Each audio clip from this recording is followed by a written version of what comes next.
তো হেই গাই, সকাল সকাল ঘুম থেকে উঠে আমাকে আব্বু নিচে ডাকলো। নিচে গিয়ে দেখি আব্বু আমার খাতাগুলো নিয়ে চলে এসেছে, তো সেগুলোকে ওপরে নিয়ে চলে এলাম।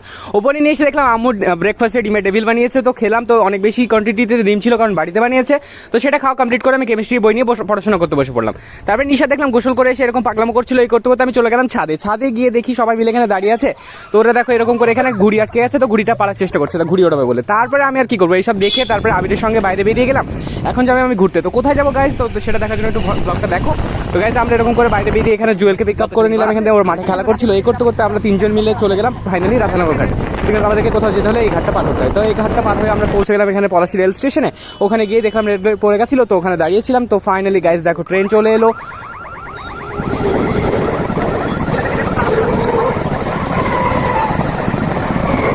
তো ফাইনালি ট্রেন গন। এখন আমরা চলে এসেছি আমাদের মেন ডেস্টিনেশন এক্সপ্রেস ধাবা। তো এখানে কি করতে থাকি আর কেমন ভাবে এনজয় করতে থাকি, তার জন্য পুরো ব্লগটার পরের ব্লগটা দেখতে থাকো গাইজ।